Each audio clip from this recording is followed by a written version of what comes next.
imagine life is like a non-stop train. The views that you see on this journey is the things that you have experienced and felt. The passengers on the same train with you are those you have relationships with, like your family, friends, and your colleagues. Every station that this train passes by is like your breakthrough or a milestone of your life.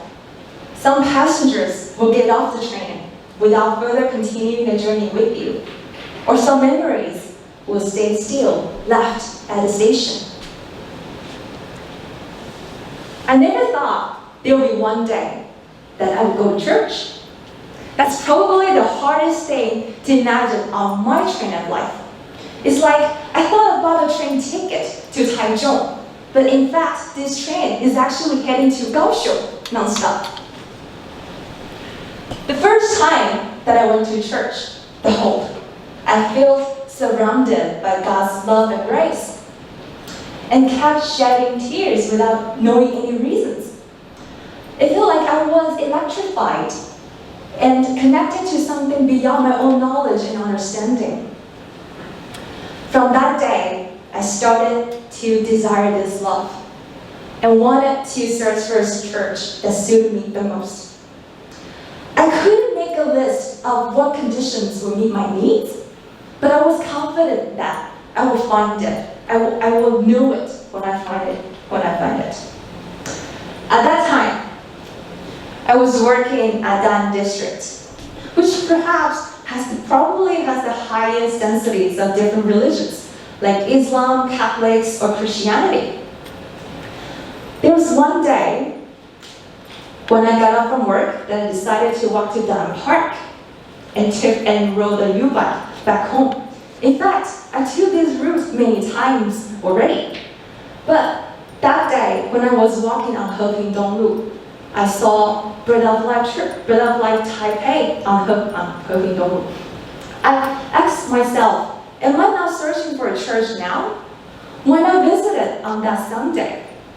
Therefore, I went to this church on that weekend, and again, felt surrounded by God's love and grace. After attending few sermons on that same church, I wanted to explore to different churches under the branches of Bread of Life. So I went to Yonghe Bread of Life Gospel Center. After attending the very first sermon, again, feel like surrounded by God's love, I instantly grabbed a person and asked if I could join a small group, but there was only one condition: only on Wednesday night. To my surprise, this person turned out to be a small group leader only on Wednesday night. What a coincidence, what a nice coincidence. It felt like this train had stopped at a station, waiting for other passengers to get on board so that I could have more chance to know about this church and this small group. But little did I know this is only temporary. One day, during one lunch break on the weekdays, I decided to go to a bakery shop and took a familiar route by walking on a different alley back to the office. In that alley, there's a wall with the words Bread of Life. Back then, I didn't know Lin in English is actually Bread of Life. I just thought to myself, this owner is really good at naming his store. Will my life be fulfilled when I eat your bread? That's the first thought that came to my mind. While seeing no patrons visiting the stores, I Googled it to see its review.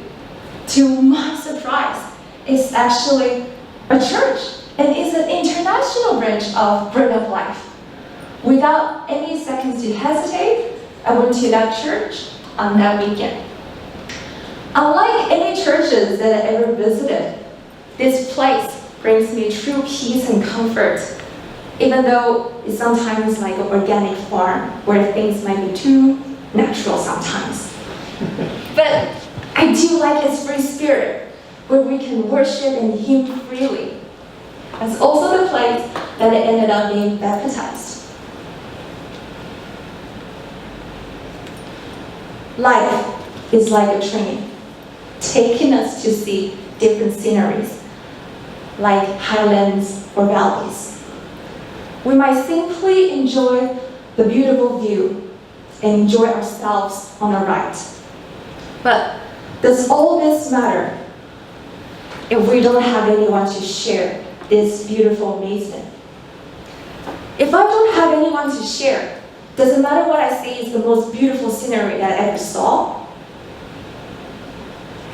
A few months ago, my mom became a World Vision volunteer to help translate letters written by the children for their sponsors. A lot of kids not only show their appreciations for their sponsor, but they also mention that they want to be pastors one day by giving back to the communities. My mom was so touched by their words that she even bought a Bible for herself. Recently, she even signed up for a BSF group, Bible Study Fellowship, that happened to be the same one that I used to join.